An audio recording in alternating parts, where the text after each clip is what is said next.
18, 19, फिर 19 को वोट डाल के राजस्थान की विधानसभा में 5 बार हमारे को भेजा और 1 बार लोकसभा के अंदर आप सबने मिलकर दिल्ली की सबसे बड़ी पंचायत के अंदर भेजा। हृदय से आपका आभार प्रकट करता हूँ। बोझास हमारे क्योंतर क्षेत्र का बॉर्डर का गांव है और यह विकास जब आया था, विकास से कोसों दूर था इलाका। अभी जो धोलियाडेर से लेके खड़काली अपनी सड़क बनी है, जो बड़ी सड़क, यहाँ आवश्यकता थी बड़ी सड़कों की। सड़कों का नेटवर्क यहाँ होता है, सड़कों का जाल पिसता, शिक्षा की जो कमियां थी। मैंने पूरा 15 साल का ईमानदारी से प्रयास किया कि मैं प्रत्येक व्यक्ति को सत्ता के शिखर तक लेके जाऊं, प्रत्येक व्यक्ति तक सरकार का कामकाज पहुंचे, बिना पार्टीबाजी, बिना भेदभाव। अगर मेरे पास कोई काम लेके आया तो मैंने ये चाहा कि मेरे घर से कोई खाली हाथ नहीं जाए, उसका काम हो और उस व्यक्ति को राहत मिले। क्योंकि कोई मेरे पैसे से तो मैं काम करा नहीं रहा हूँ, सरकारी पैसा है और सरकारी पैसे का दुरुपयोग नहीं हो, उपयोग हो। दूसरी मेरी मैं बता दूं, मैं अगर किस चीज की हाँ भरता हूँ उसमें ना नहीं करता। गरीब को गणेश मान के सेवा करी और जिसका हाथ पकड़ लिया उसको बीच में नहीं छोड़ा और जिससे टक्कर ली तो आपको पता उनका क्या हुआ टक्कर, तो आप देख ही रहे लगातार। लेकिन फिर भी लड़ाई प्रदेश में एकमात्र व्यक्ति लड़ाई लड़ रहा है। पिछला 5 साल कांग्रेस का शासन आपने देखा कि सड़कों पे कोई लड़ाई लड़ रहा था, वो नागौर का सांसद पेपर लीक की घटनाओं से लेके तमाम जो मुद्दे हुए राजस्थान के अंदर, सरकार के मंत्री भ्रष्टाचार में थे, सरकार के विधायक हत्याएं करवा रहे थे, उस वक्त भी राजस्थान की सड़कों पे आम आदमी, गरीब आदमी को न्याय देने की कोई लड़ाई लड़ रहा था। वो लोकसभा के अंदर इस राजस्थान की आवाज बन के, किसान जवान की आवाज बन के अगर दिल्ली का ध्यान आकर्षित करवा रहा था, तो अग्निपुत्र था, किसान आंदोलन थे, हर मुद्दे पर नागौर का सम्मान बढ़ाया, प्रदेश का सम्मान बढ़ाया और आपको लड़ना सिखाया अपने अधिकारों के लिए। मैंने कहा एकजुट हो जाओ, संगठित हो जाओ। जब भी कानून अपनी गुंडागर्दी करे, कानून की आड़ के अंदर कई लोग बदमाशी करे, तो आप लोग तैयार रहो। ये अगर आपको सिखाया तो आपके विधायक सांसद ने आपको लड़ना सिखाया और एकजुट रख के हमेशा प्रयास किया। मैंने कभी भेदभाव नहीं किया। मुझे वोट जिन्होंने नहीं दिए उनकी मैंने मदद की और आज फिर आपको विश्वास दिला के चाहता हूं कि मेरे लिए अब चूंकि मैं विधायक बन गया तो पूरा इलाका मेरा है। आप अधिकार पूर्वक मेरे से काम करवा सकते हो, क्योंकि मुझे कई बार आपने ज्यादा वोट दिए, कई बार उससे थोड़ा बहुत कम ज्यादा हो जाए, लेकिन दे तो मुझे रहे हो वोट। 7 बार आपने दिए। मैं आपको विश्वास दिलाता हूँ बिना पार्टीबाजी बोझास पंचायत में इतना विकास कराएंगे जितना दूसरी पंचायतों में आपको नजर आएगा। मैं इतना ही आपसे आह्वान करूंगा कि सच और झूठ को पहचाने, कौन सच्चा है कौन झूठा है, किसकी उत्पत्ति कहां से हुई, कौन कहां से आया, किसका धरातल क्या था, कौन पहले क्या करता था, अब कहां घूम रहा है। इन बातों का भी आपको विशेष रूप से ध्यान रखना। आपको यह भी ध्यान रखना है कि हनुमान बेनीवाल की फोटो लगा के कौन राजनीति में आए और हनुमान बेनीवाल के सामने की बात करे तो सामना हो नहीं सकता, क्योंकि मुझे नहीं लगता इस प्रदेश के अंदर सामना, सच्चाई का सामना करने की ताकत लोगों के अंदर नहीं है। हाँ, ये जरूर बात है, ठग लकड़ी करके अपना टाइम हर कोई पास कर लेता है, ठगी करी, समझाए बड़े बड़े लोगों को, बड़ा काम निकाल लिया। लेकिन मैंने कभी ऐसा काम नहीं किया।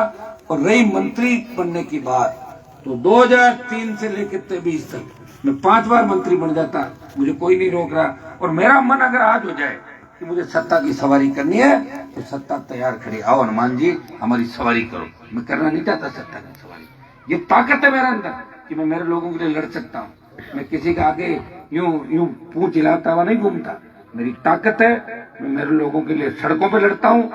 विधानसभा, लोकसभा, हर जगह आपने देखा होगा कि एक व्यक्ति आम आदमी की आवाज बढ़ के लड़ रहा है। वो समाज नहीं देखता, चाहे जाटों का मामला हो, राजपूतों का हो, मेघवालों का हो, वीरों का, नायकों का, कुमार, सुतार, तमाम प्रदेश के देश के मुद्दे जहां भी आए, अन्याय कहीं भी हुआ, हनुमान बेनीवाल सबसे पहले आगे आया कि न्याय मिलना चाहिए, इस समाज को न्याय मिले, हर समाज को न्याय मिले। ये लड़ाई मैंने लड़ी और इसलिए आपने मेरा साथ दिया। नौजवानों से विशेष रूप से कहना चाहूंगा कि कई नशे के कारोबारी इन इलाकों के अंदर घूम रहे हैं, हमें ध्यान देना, सावचेत रखना। अगर हमारे बच्चे एमडी इसमें एक डोडा पोस्ट खाने लग गए, करने लगे, तो जवानी खत्म हो जाएगी। और जब जवान खत्म हो जाएगा तो देश की रखवाली कौन करेगा? भाइयों, इस चीज का ध्यान भी आपको रखना पड़ेगा। मैं तो मेरी जवाबदारी आपको दे सकता हूं कि मुझे किसी चीज का नशा नहीं, मुझे नशा है आपकी सेवा करने का नशा, और इसलिए तो दिल्ली से लड़ रहा हूं मैं। दिल्ली वाले कोई छोटे थोड़े ही है। जब दिल्ली वाले ने वसुंधरा को ठीक कर दिया, कई औरों को ठीक कर दिया, तो प्रयास करेंगे हनुमान जी की कमजोरी कहां मिले और काम ठीक करने की कमजोरी है ही नहीं कुछ। कमजोरी एक ही है, आपके लिए लड़ते लड़ते कभी कभार हैंग हो जाता हूं, लेकिन वापिस ठीक भी हो जाता हूं। 24 घंटे आपके बीच रहता हूं और जो कहता हूं वो करता हूं। आपके बीच जो बातें करके गया हूं मैं, इनमें करीब करीब आपको समाचार मिलने शुरू हो जाएंगे 2, 4, 5 दिन बाद कि हमारे काम चालू हो रहे हैं, हनुमान जी काम कर रहे। एक दिन में तो नहीं होंगे, 1 दिन, 2 दिन, 5 दिन, क्योंकि 70 साल का उर्दू विकास है। मुझे वो दिन भी याद है जब मैं कॉलेज यूनिवर्सिटी में पढ़ता था। यहाँ लोग ऐसे भाषण देते थे कि ट्रेन आएगी तो चोर आएंगे, बिजली आएगी तो करंट आ जाएगा। वो लोग भी जीत के गए नागौर से, इन इलाकों से। मंत्री थे आपके पीडब्ल्यूडी के, लेकिन काम नहीं करा पाए। काम अगर हुआ है तो मेरे कार्यकाल के अंदर हुआ। उन 80,000 ढाणियों के अंदर अगर बिजली लगी, हनुमान बेनीवाल के संघर्ष का परिणाम था। खींवसर को पंचायत समिति बना के आधा दर्जन कॉलेज खींवसर में खुलाए, फिर खुलाऊंगा। सारी सड़कें आपकी अच्छी बनवा दूंगा। अब आपकी कर्णू से जो सड़क बन रही गोगला, वो भी 7 मीटर चौड़ी और शानदार सड़क, टेंडर भी हो गए, काम चालू भी सड़क का हो गया। तांतवास वाली जो नौका से चलेगी आपकी पूनासर, ये भी 30 किलोमीटर सड़क है, जो बहुत अच्छी रोड बन जाएगी। आपके भी ये सड़कें जो मैंने बताई है, ये सड़कें मैं बनवाऊंगा। मैं लगातार लगा रहता हूँ, क्योंकि बालक बालिकाएं स्कूल की बात तय कहें। मैं कॉलेज विश्वविद्यालय की राजनीति, विधानसभा, लोकसभा तक का जो सफर तय किया, हमेशा बच्चों के प्रति मेरे मन में यही रहता है कि बच्चे पढ़े लिखे आगे आए। और बच्चे पढ़ लिख के जिस दिन सारे नागौर में पढ़ाई लिखाई और ये सारा माहौल हो जाएगा, तो अपन आपस में झगड़ा करना भी बंद कर देंगे। समझ जिस दिन आ जाएगी। अभी हम समझदार बन गए, लेकिन 100% समझदारी अभी भी नहीं आई। अभी आप इस बात को पहचानते हैं कि कौन आदमी कैसी बात करके आपका कितना बड़ा नुकसान नफा कर रहा है, उसको नहीं पहचान रहे हो। और कौन आदमी सच्चे दिल से आपसे प्रेम करता है, कौन आपके लिए मदद और हमेशा खतरों से खेलता रहता है। इन चीजों को आप समझ लोगे तो सारा काम ठीक होगा। मैंने 15 साल के अंदर किसान कर्ज माफी का आंदोलन को देश में हवा दिलाई, टोल मुक्त राजस्थान, फ्री बिजली को अगर नारा दिया, बेरोजगारी, रोजगार, इन संविदा कर्मियों का नियमितीकरण, स्कूली शिक्षा, अस्पताल, दूर दराज के अंदर जो हमारे लोग बैठे हैं, उन तक सरकारी सेवाएं सुविधाएं कैसे पहुंचे, वो आपके विधायक और आपके संसद ने हमेशा राजस्थान को जागरूक करने का प्रयास किया, नागौर को जागरूक करने का प्रयास किया। यही खींवसर है जहां 2003 से 8 के दरमियान मेरे हिसाब से अगर कोई ट्रांसफार्मर नया लेने के लिए जाता था तो उसको एन को पैसे देने पड़ते थे। थाने में भ्रष्टाचार चलता था, लेकिन मैं ये तो नहीं कहता कि मैंने पूरा खत्म कर दिया, कोशिश की। परिणाम ये हुआ कि थानेदार जब थाने से निकलेगा तो 1000 बार सोचेगा कि गलती नहीं हो जाए, पीछे हनुमान जी बैठे हैं। ये खूब राजस्थान के अंदर इस व्यवस्था के अंदर ये आपका आशीर्वाद से मैंने कहा, इसका फायदा ये हुआ कि आम आदमी परेशान नहीं हुआ। सारी परेशानी तो भगवान से भी नहीं मिलती। आप देखते हो कि जहाँ बारिश की आवश्यकता होती, बारिश नहीं होती, कहाँ होती, अपन कोई उम्मीद लेके जाते नहीं। लेकिन एक व्यक्ति कलयुग के अंदर आपके लिए लड़ रहा है, जिसको न कोई खरीद सका, न कोई झुका सका, वो टूट सकता है, झुकेगा नहीं। आपके सम्मान को नीचे नहीं होने दूंगा, इतना विश्वास मैं आपको दिलाता हूँ। भोजास पंचायत से आप हमेशा आशीर्वाद आपने पहले भी रखा, और अब ज्यादा आशीर्वाद देते और मुझे और मजबूत करें। मेरी मजबूती आपके ही काम आएगी। मैं जितना मजबूत रहूंगा उतने आपके ही ज्यादा काम होंगे। अभी जितने काम आपने मुझे बताए, मैंने ये थोड़ी देखे कि कौन सी जाति का काम है, क्या करना क्या नहीं। मैंने कहा सारे काम करना, मेरे को जो भी कागज आ गया 100% काम, चाहे तांतवास हो, चाहे भोजास हो, चाहे कर्णू हो, चाहे भोमासर हो, हमारे सारे इलाके मजबूत होने चाहिए। बाहर का व्यक्ति जब यहाँ आए तो उसे लगना चाहिए और वो पूछे कि यार ये इलाका किसका है, तो हनुमान जी, अरे बहुत अच्छा काम। मैं चाहता हूँ बाहर का व्यक्ति भी आए, उसको लगना चाहिए कि खींवसर नागौर के अंदर अच्छा काम हुआ, यहाँ के लोग मजबूत। और मजबूती का संदेश इस चुनाव के अंदर आपने दे दिया।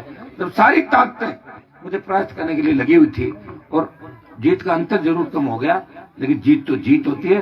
फिर 7वीं बार खींवसर से जीता के आपने ही संदेश दिया कि खींवसर के लोग सत्ता के साथ नहीं है, हनुमान बेनीवाल के साथ है। वो जिधर हनुमान रहेगा उधर खींवसर का जवान किसान रहेगा। ये संदेश आपने राजस्थान को दिया। विश्वास दिलाता हूँ कि आपके बच्चों का भविष्य सुरक्षित हाथों में है, आपको चिंता करने की आवश्यकता नहीं। आपने राजनीति के अंदर देखे होंगे कितने तरह के ठग है, किस तरह की बात करते हैं, किस तरह की कमीशन खोरी करते हैं, किस तरह के धंधे करते हैं। उनको देखो और फिर मुझे देखो। ऐसे आप करोगे, इनमें कौन अच्छा है, तो आपको अपने आप लग जाएगा ये व्यक्ति अच्छा है। जिसके पास बैठते हैं तो फीलिंग नहीं आती। मेरे पास कोई आदमी आता तो उसको ऐसा नहीं लगता तो नेता के पास बैठा, उसको लगता है हम हमारे भाई के पास बैठे हैं, कोई छोटा भाई मानता तो कोई बड़ा भाई, ये फीलिंग आपको आती है। और कई नेताओं के पास चले जाओ तो आपकी हालत क्या आप जानते हो, पर्ची से मिलना नहीं मिलना, कागज कोई ले रहा है, चौथा आदमी कागज ले रहा है, 5 तक पहुंच ही नहीं पा रहा है। ये तो कागज में मैं ले रहा हूँ, काम भी कर रहा हूँ, आपके बीच में मैं आ रहा हूँ और आपके सुख दुख के अंदर भी हमेशा खड़ा मिलता हूँ। जिससे मिलने के लिए किसी बिचौले की आवश्यकता नहीं, वो आपका नेता है, उसे मजबूत करें। और मैं आज भोजास, झाड़ेली दोनों और सोननगर तीनों जो पंचायत के गांव है, सोननगर, झाड़ेली, भोजास, तीनों गांवों को सम्मिलित रूप से धन्यवाद देना। पंचायत में कल उपस्थित हो आपको धन्यवाद, आपने स्वागत सत्कार किया और आगे भी आप आशीर्वाद देंगे। और प्यारी बच्चियों को विशेष रूप से धन्यवाद कि अपने अधिकार के लिए बच्चा खुद आई है। बच्चों ने 2 कमरे की बात करी, मैंने कहा कमरों से क्या होगा, डिजिटल लाइब्रेरी भी बनानी पड़ी ताकि आराम से कंप्यूटर में सारे काम आपको निकाल। तो बहुत बहुत आपको धन्यवाद। जय हिंद।